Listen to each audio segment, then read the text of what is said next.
Welcome to an exciting episode of the Drive Network. I'm your boy Big Bucks. Today I am with a very special guest that needs no introduction really. She's an influencer, she's a model, and she's a radio broadcaster. IPELENG, how are you? Hi. Oh my gosh, I hate the sound of my voice. It sounds great, man. I think Ronnie just said it sounds amazing. You're doing well. Thank you for having me. No, you're most welcome. I've been so excited about having you here. And I'm like, oh, the time is now. Right? Right. I'm excited to be here. I'm like, oh my gosh, be nice though. Be nice. No. We're very nice here at home. Bogart, we're very, very nice. You guys give me a jacket.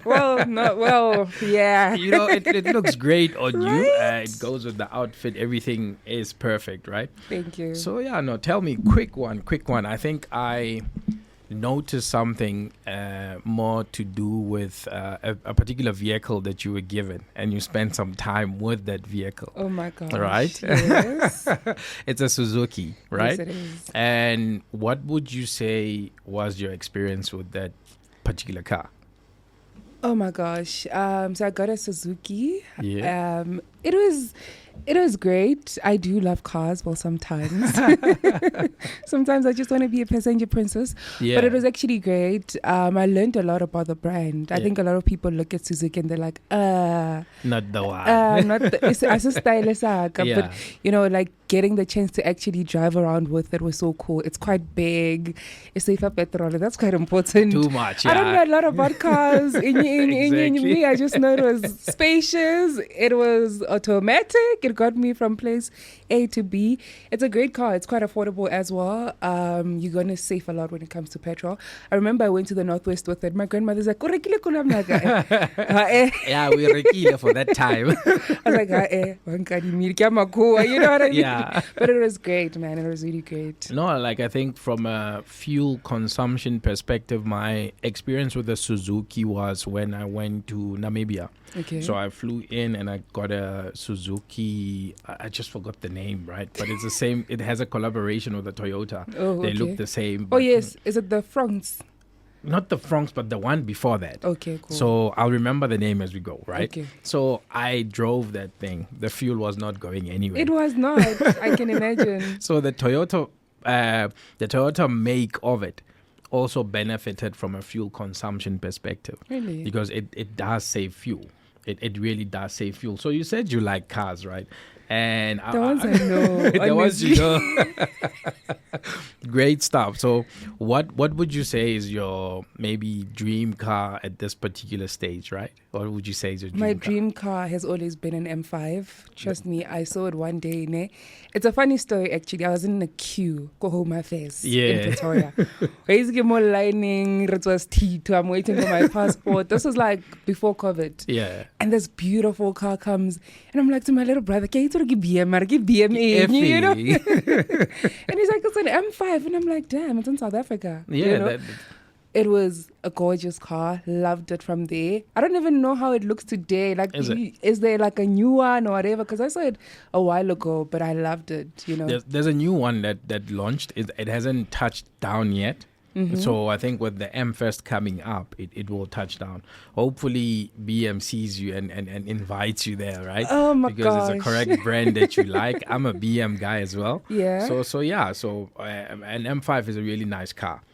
For me, that's a top choice for somebody who says, I just like cars, but I don't know them. But I mean, it's BM as well. It's BMW. It's one of those. I love it, you know. So an M5 is just one of those. Like, it puts you in a certain standard. It's not It just a does. normal car. Or driver an M5. Is it like an M5? Is it like a competition? yeah, it's an M5 competition. Okay, yeah. cool. So At least I I think know it comes with a lot of bugs as well, which I think you are on the right direction, right? No, guys. No, guys. Go fund me. No, it's coming. It's coming. Right. So, kya nagana man gore, you are someone who I think's got 3 lives, right? And I'll tell you why. For me, it's life before Big Brother. Yeah. Then comes life during Big Brother, where you have to, get used to living in the house. And then there's life after Big Brother. Just give me the differences. Oh my gosh, not you taking me back. Listen, actually, I'm realizing that I've had like different lives. Obviously, there was a journey before Big Brother where I was just a normal girl. Yeah. Just going every day. I don't even know what I wanted to be, guys. That's not even a lie. I went to varsity. I chose a career path, and I was like, okay, cool, we're gonna do it because everyone is going to varsity. Correct. But I've always had like the love for media, for broadcasting, and when the Big Brother, reality show came about, like auditions, I was like, maybe. I mean, I've seen people actually get very successful through the platform. So I was like, you know what, maybe this could be something for me, and that's why I went for it. It was a different transition. It was a culture shock. Yeah. When they say culture shock, you're used to something like you're just having a normal life. Born, I'm so comfortable. Pick and pay.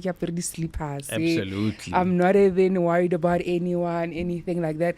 And then after that, I'm put in a place where I'm with 23 people. New in a people house. at that. I don't know them. I can only hope they're nice people. You know what I mean? And which they were. And I'm just like, okay, how do we now navigate ourselves in this? Correct. Mind you, I've never moved out of my parents' house. That was my first time moving out. I'm an introvert.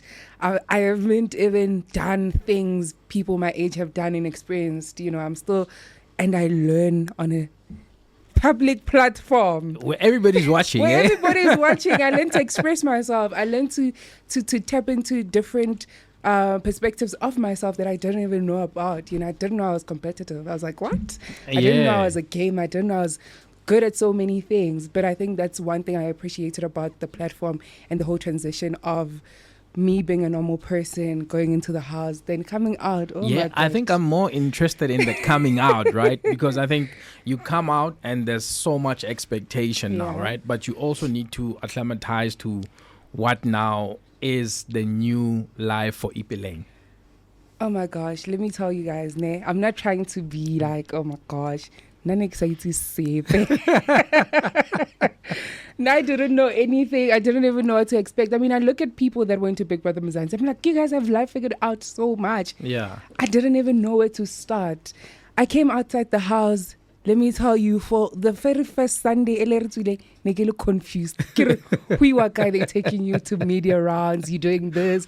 Now all of a sudden you're attending interviews and you're just like, what do you want me to say? What do you want me to talk about? Absolutely. It was a whole transition because remember, I'm an introvert, and I'm like, where do I even start? And a lot of people don't believe it. No, they don't. It. I also don't believe it. Like, when I say the introvert? Okay, introvert. No, give me a mic and then I'll spit on it. I will drop some bars. Yeah. But I think it was just a very weird transition that I had to really learn quickly. I don't even think, because I came out the house in 2023. I wasn't even doing anything in 2023. I was still trying to figure it out. I think 2024, that's when I understood the media industry and how I wanted to go on about it. And I was like, okay, cool. Sit down with myself. And I positioned myself in terms of what I wanted to do with that platform. But coming outside the house, I won't lie. Why am I doing interviews? What do you want to know? Everybody Haven't wants you been watching? a piece of you. You know what I mean? Exactly. You go to Pick and Pay. I'm trying to buy meat. Someone is like, hi, Peleng, remember this? And I'm like... And for me, right, that experience of going to the shops, just on a normal day, the shop. Yeah. How is that now? Is that happening?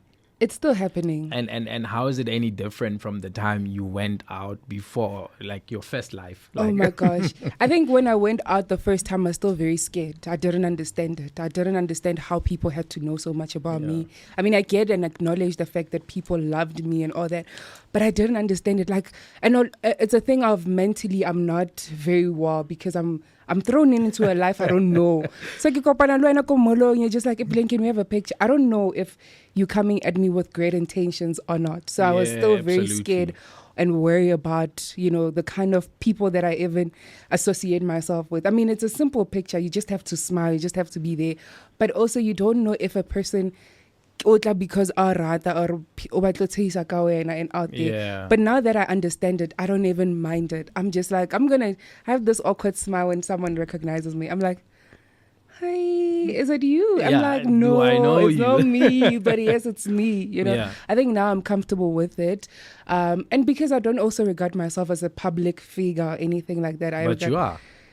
We'll get to that. We'll get to that. You'll probably break it down to me because I don't know what No, a you public are. figure Come is. on, you're an influencer. I think content creation, Yeah. I'll give you that, right?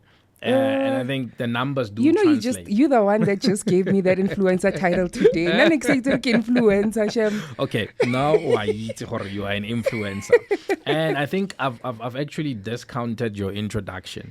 This person is not just an influencer, Oh a my model, God. a radio Oh my host, right? God. But I know that you've also studied. Yes. And you are, for me, I'll call you a CA. You are a Yes, candidate I'm a attorney. candidate attorney. And yeah, tell me a bit about that.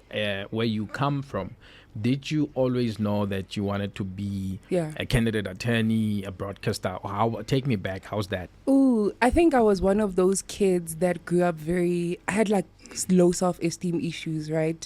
And believe it or not, that actually affected who I become or what I wanted to see myself in terms of career. Because I felt like I know I have the talent to be a broadcaster, but I felt like I wasn't pretty enough. I wasn't. What? Oh my gosh. I swear, I felt like I wasn't pretty enough. I wasn't sexy enough for TV, for radio. Do you still think that?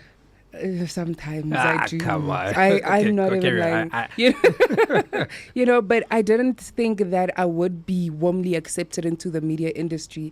And I was like, okay, cool. There's no point of me pursuing it. Because if you looked at it, as we were growing up, I didn't see a lot of thick IPELENG on TV. I didn't see a lot of myself being represented on TV, you know what I'm saying? So I didn't really believe in that. I was like, okay, cool. Let's look for a career that you could probably be accepted in. And that was the legal field, So legal was like second. No, don't do that. It's going to give me money. Give my life there, But I think the legal field, it was a thing of, I was very interested in philosophy. I know those are different, worlds, but I was very interested in African philosophy, where I was so interested about human rights, not just in South Africa. I think South Africa, we are the most privileged when it comes to equality, and people don't even realize it, but I was so interested in other countries. But again, I don't have the right education on which courses to take, where to go to. So the only thing that was closest to me was law, because there's human rights, there's constitution.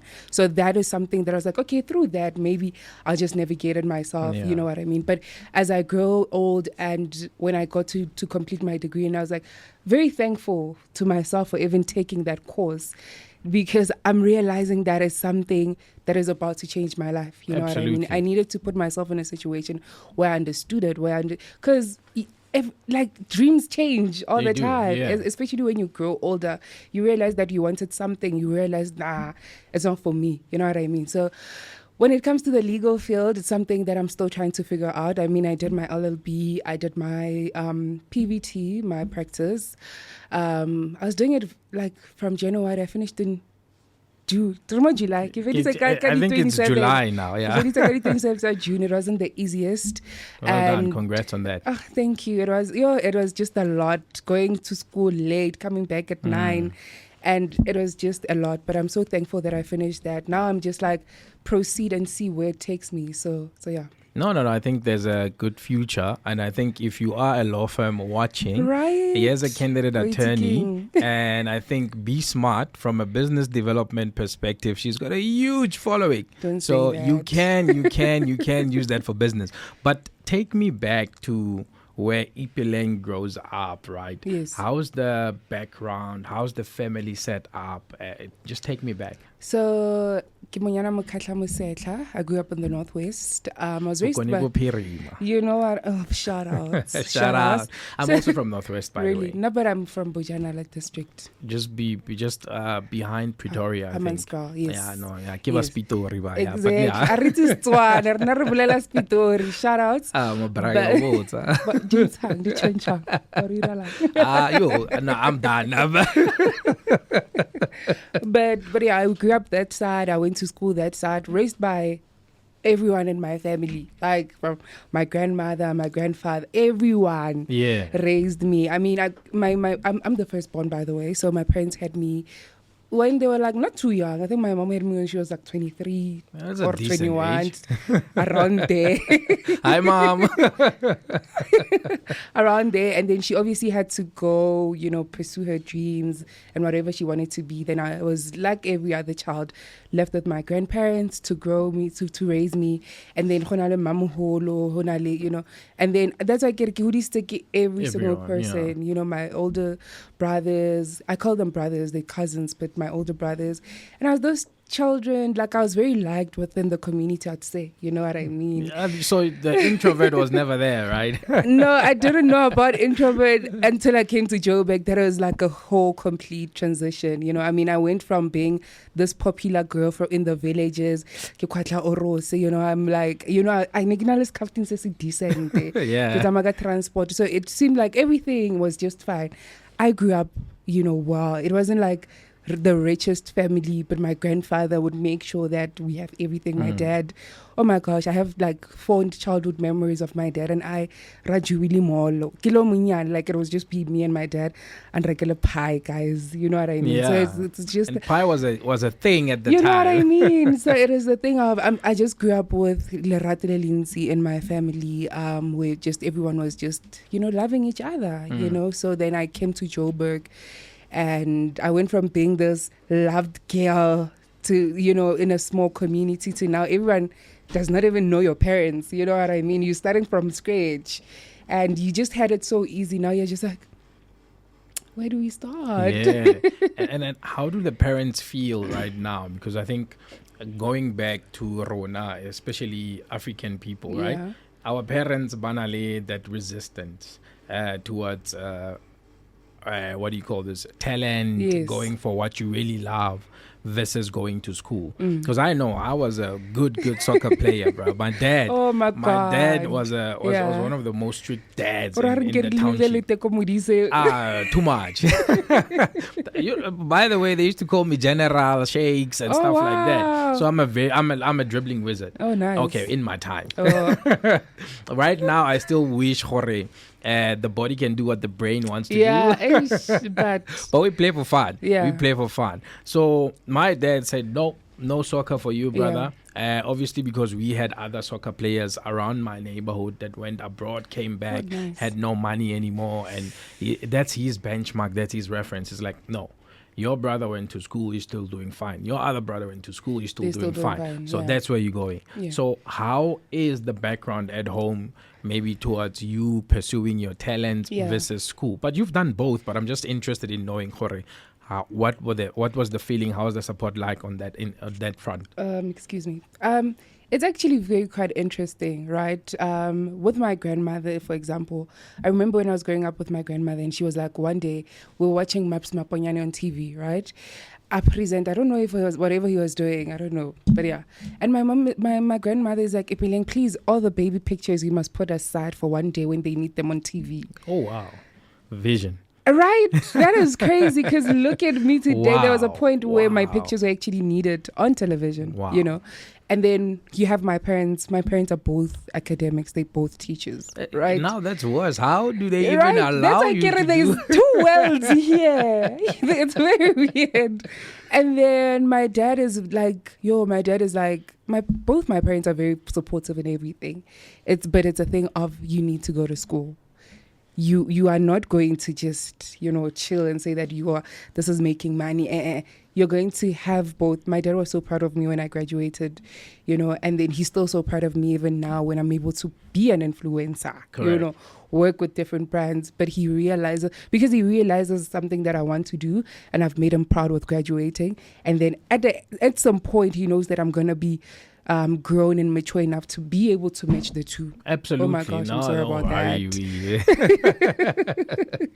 And I think it's quite an advantage that you the media space versus the law space, Yeah. they would come in handy, and I think they would. Oh, they always do. Let me get tell me. you, The with lawyer those already atlhokagala, guys, those contracts. Me, I read a contract. Wow, you I see. read a contract, like, and I want to understand it. I'm those people, even brand like campaign managers, maybe they talk about me. I'm gonna ask questions. You have to. Unfortunately, like if I don't understand anything, and I think that's where all the years of me studying has contributed towards. Because as much as I am in this influencer world, there's still a lot of legal that I need to understand. Absolutely. Just the other day, I'm like, yo, IPELENG, Skalewala tax. It's what I'm saying. And you find a lot of artists, right? They doing so well, but I want the tax return. Yeah. You come back maybe 5 years. I think Taxman is very smart. He wants you to have the 10 million, chow it, and then after you chow it, he calls you. You know what I'm saying? Because also we don't know. We're not really that educated, and especially when we are creators and content creators. Listen, content creators make a lot of money. Right. Yeah. And South African law says that if you are able to make over 250,000 rand and you are not employed, obviously, we don't have like contracts. Correct. They are like, permanent. You need to pay your tax. Yeah. And I looked at myself and I'm like, yo, the day I'm more. Taxman, take it easy. They will never, they will see this and be like, we're coming. But it's just one of those things that you realize the smallest things that are so important. Yeah. They will never miss you. You know what I mean? As much as every single thing that happens in your life is a learning journey. Some things I don't know, but I'm so happy to be able to take certain things that I've learned over the years of studying and apply them to what I do and how I go on to carry myself and my brand. Yeah, because I think when you mention your brand, for me, the thinking I'm getting, your brand, you as a person, you are a business, right? And you spoke about tax returns and stuff like that. Yeah. So how is your business going, from a income perspective? Because I think I could imagine if I'm a content creator, and okay, I know you're going to be a CA just now, right? You're going to be employed full time.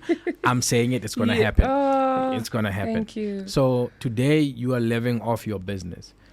Just take the young girls through that, because I think some of them look at you and think this is just fun and games, right? But it's also a business. You got to make sure that you don't contaminate your brand. How do you also live in terms of the money coming in, sometimes not coming in? How do you manage that? Because for me, part of the thing that I want to push as well is financial literacy, to say, how do you save and protect your money, grow your money, stuff like that? I think I'm going to start with to young girls that look at content creators and influencers and say that I want to live this life. I think that's one of the reasons that inspired me to be a content creator, to be able to have someone that relates to me. Because there was a point where I was watching influencers and I couldn't relate, because it's either they drive a Mercedes-Benz, say they do this. And Where do they get it from? No, we're not going to do that. They work hard. Okay. They work hard, okay? But I didn't relate because I'm 23, I'm still in school, you are 23, but you have a Mercedes. I don't relate to that. Content creation. So that's why I wanted to. That's why I wanted. Why are you to, laughing?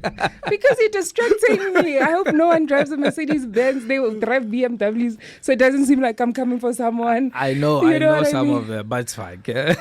They work hard. Yeah. But anyway, I just wanted to make sure that I come in the game and make people realize that I started off with nothing, and then you are able to build yourself within the creator space. It doesn't mean that you should probably follow what everyone else is doing. I wonder what's that, but yeah. Not you trying to get me into trouble, please. Okay, Black we Twitter. got nobody for lawyers yet. I don't. But yeah, so when it comes to the content creator space, there is money to sustain a decent living. There's people that are able to make over 400,000 rand in over a period of. No, that should be like 2 years. Okay. Yeah, it can be. I'm trying to look because, while you speak, I'm looking at the M5 and I'm just benchmarking. No, I know. Are we getting there? No, not yet. We're not even close to the M5. No, yeah. Come on. I'm very optimistic and yeah. But I think there is influencers that are able to make like around 400K in 2 years, in 3 years, just to show how the content creator space can actually have money. Yeah. But I don't think it's like it's something that you want to live off. And you can start a life, but I'm not sure about finishing it unless if you're going to start a business off it, or unless you're going to do something about it. But remember, I might be the hottest thing today, and then brands could probably be like, okay, we want to work with this girl and offer me a certain amount of money. But it's going to go to a point where my little sister comes in and she's like, okay, now your time. Yeah. You know what I'm saying? So I'm not going to be an influencer. There's people that have been influencing for quite some time and they're still doing well. But my point is that you don't necessarily lose relevance, but your time brands always want something new, man. Absolutely. They always want something that they can also get people to be talking. Oh my gosh, you guys are working with IPELENG. We never thought you'd work with IPELENG. Yeah. She's like a natural girl. She does this, she's different. They like that, you know what I mean? Brands like that.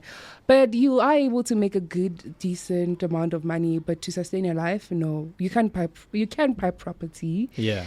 But for me, not yet. You can buy an M5, but realistically, like 3 years, 4 years, 5 years, yeah. But you must question me. Because no ways. I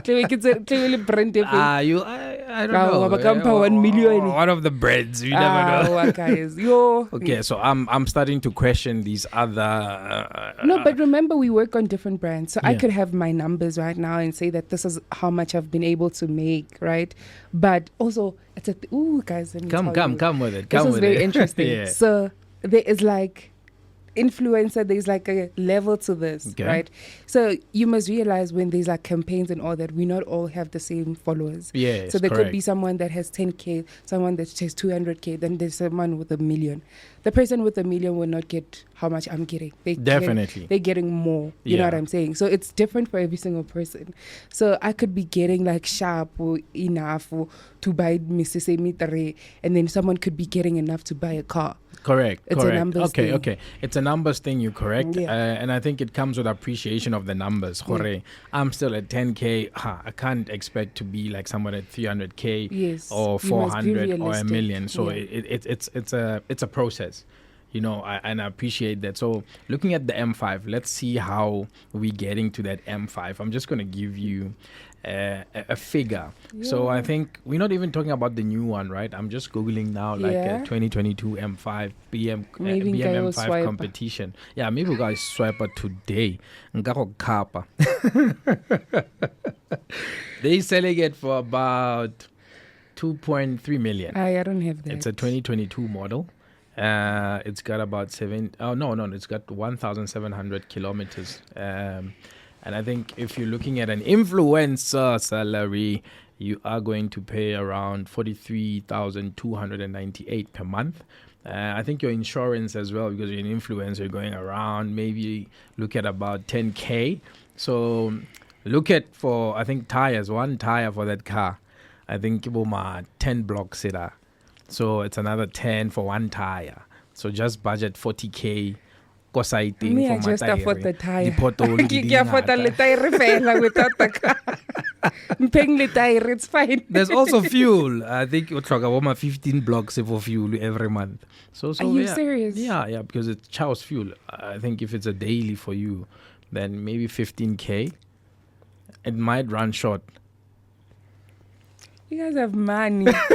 Like if you guys have money. So I think there is money. Can I drink water? Fuel yourself. Right? Fuel yourself. It's not 15K. So I think one of the key things about you as well is that there's a law side of things and there's an influencing side of things. And you spoke about your time limit in the influencing space. But the benefit for you is that you could flow with it from a brand's perspective now, for relevance now. Mm-hmm. But there's also relevance when you are a partner, for instance. Now you hit a different market. So I'm just giving you a nugget to think about. I am? Yeah, but yeah, I think for me, think about that. What would you think of that? Because there's a nugget to it. You could be a partner and you could be influencing like a Vosatemba choir, for instance. Are you guys serious? Yeah. No, but how does this work? Like it's so crazy when you guys come at me and you say I have numbers. I don't. Do Oh I? my goodness. Can you check it quickly there? No, like honestly, IPELENG. because it's just a thing of it blows my mind. Because I know there's people that I'm following that are doing mad numbers, Yeah. right? And they're killing it in the content creator space. But I think also when you say "Rnahana ka o tshwana," me, I'm Yeah. just about getting the a brand to put a bread on my table. No. I'm not really thinking about. So me, I know. Do I have numbers? Big Am I an numbers. influencer? Big numbers. Oh, But wow. I think, IPELENG, thank you so much for gracing us with your time. Yeah. I like to keep it short so that we have Oh my other avenues God. later. We don't want to give them everything, right? Right? Yeah, so thank you ever so much for making time. And I think if anybody's watching for the first time, do continue to watch and join us. We are a podcast that's predominantly based on influencing you positively and just making sure that you do the best with what you have. Take it from her. We've brought her here for a reason, and she's doing well. Thank you. Thank you so much. This is so short. Can't You go want wide. more? Can't You go want more? wide. Let's go for it. What you want to give me? It's fine. It's fine. What you want to give me? I'll come back. How are we doing for time? We good, right? Yeah, we're good. Like it's been 30 minutes. Wow, time flies when you're having fun. Right? Yeah. Time definitely. But I'm not gonna flies. give them everything. Yeah. I'm just gonna give them this, and Thank you. Thank I you for think- having me. you're welcome. Watch the space. She's gonna be something else. Are you serious? No, definitely. Oh, thank you Definitely. so much. Definitely. Thank you so much for having me. And see you guys next time. Yeah, definitely next time. Definitely next time. I'll come back with an M5. How about that? Or something. No, let's see. I'll hold you to it. Right? But I believe you will. Thank you. I believe Thank you you will. so much. It's been great. I love doing this. Peace. We out. Bye, guys. Cheers. Shot. This is Bogart Man Radio.